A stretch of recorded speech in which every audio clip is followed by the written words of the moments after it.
একই ফ্রেমে দেখতে পাওয়া গেল মেগাস্টার শাকিব খান, প্রডিউসার আরশাদ আদনান এবং ডিরেক্টর হিমেল আশরাফ। যে প্রশ্নটা সবার আগে প্রত্যেকের মাথায় আসছে, তাহলে কি এই ট্রায়োকে আমরা আবার খুব তাড়াতাড়ি পেতে চলেছি?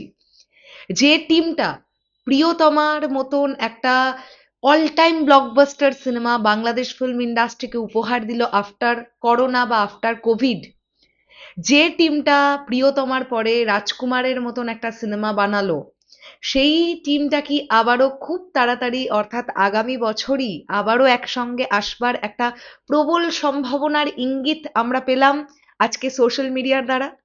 হ্যালো আমার সাকিবিয়ান ভাইরা বোনেরা, চলে এলাম আরো একটা নতুন ভিডিও নিয়ে। তোমরা প্রত্যেকেই ছবি দেখে ফেলেছো। প্রথমে যে ছবিটা বেরিয়েছিল সেখানে মেগাস্টার শাকিব খান এবং প্রডিউসার আরশাদ আদনানকে এক ফ্রেমে দেখতে পাওয়া যাচ্ছিল। তার ঠিক পরবর্তীতে যে ছবিটা সোশ্যাল মিডিয়া অ্যাভেলেবল হয়ে গেল সেখানে দেখতে পাওয়া যাচ্ছে মেগাস্টার শাকিব খান, প্রডিউসার আরশাদ আদনান এবং হিমেল আশরাফ, তারা তিনজনই একই সঙ্গে একই ফ্রেমে তাদেরকে দেখতে পাওয়া গেল। তারা তিনজনেই আপাতত ইউএসএ তে অবস্থান করছেন। তবে আমার কাছে খবর, মেগাস্টার শাকিব খান খুব তাড়াতাড়ি বাংলাদেশে ব্যাক করবেন। ইয়েস, এমনটাই খবর আমার কাছে আছে। এখন প্রশ্নটা হচ্ছে, তাহলে এই ট্রায়োর যে একসঙ্গে দেখা হলো, তারা কি সিনেমা নিয়ে কথা বললেন না? যেখানে প্রডিউসার আছেন, যেখানে ডিরেক্টর আছেন, যেখানে সর্বোপরি মেগাস্টার শাকিব খান আছেন, তাদের মধ্যে সিনেমা নিয়ে তো ডেফিনেটলি কথা হলো। অবশ্যই এটা তো হয়েছে, আমরা ধরেই নিতে পারি।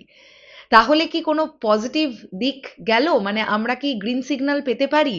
এই টিমটাকে বা এই ট্রায়োরকে কি আমরা আবারও আগামী বছর অর্থাৎ 2027-এ দেখবার একটা সম্ভাবনা তৈরি হচ্ছে? তাহলে সেই সিনেমা কি ঈদের বাইরে আসবে? কারণ রোজার ঈদ ডিরেক্টর মেহেদী হাসান হৃদয় অলরেডি পেয়ে গেছেন। যদিও কুরবানি ঈদ কে পাচ্ছেন আমরা এখনো জানি না। অনেকেই ভেতর থেকে বলাবলি করছে রাইহান রাফি পেয়েছেন কুরবানি ঈদের শিডিউল, বাট এখনো অফিসিয়ালি সেটা অ্যানাউন্সমেন্ট আসেনি। তাহলে কুরবানি ঈদের শিডিউল কে পাচ্ছেন সত্যি, রাইহান রাফি নাকি হিমেল আশরাফ? নাকি হিমেল আশরাফের সিনেমাটা ঈদের বাইরে আসবে আগামী বছর, নন ফেস্টিভ রিলিজ হবে? অনেকগুলো প্রশ্ন কিন্তু মাথার মধ্যে মাথাচাড়া দিয়ে উঠছে। আমরা বেশ কিছুদিন আগেও ডিরেক্টর হিমেল আশরাফের কিছু ইন্টারভিউ সেশন পেয়েছি, কিছু কথা আমরা শুনেছি, এবং যে কথাগুলো শোনার পরে আমাদের অ্যাজ অ্যান অডিয়েন্স মনে হয়েছিল হয়তোবা মেগাস্টার শাকিব খানের শিডিউল পাচ্ছেন না এই মুহূর্তে দাঁড়িয়ে ডিরেক্টর হিমেল আশরাফ। তাহলে কি হিমেল আশরাফ স্কেডিউল পেয়ে গেলেন? অনেকগুলো দিক কিন্তু উঠে আসছে। দেখা যাক কি হচ্ছে কি না হচ্ছে। আর যদি সিনেমা নিয়ে বা আগামী বছর সিনেমা হবে এই ট্রায়োর, এটা নিয়েও যদি কথা না হয়ে থাকে, সেক্ষেত্রেও একসঙ্গে তিনজন দেখা করেছেন, কথোপকথন হয়েছে, এটাও হতে পারে। তারা ছবি তুলেছেন এবং সেই ছবি সোশ্যাল মিডিয়ায় অ্যাভেলেবল হয়েছে, সেটাও হতে পারে। কি হচ্ছে বা কি হলো না হলো আমরা সবটাই প্রেডিক্ট করছি। আমাদের পক্ষে এখন কোনোটাই বোঝা সম্ভব নয় যে কি হচ্ছে বা কি হলো।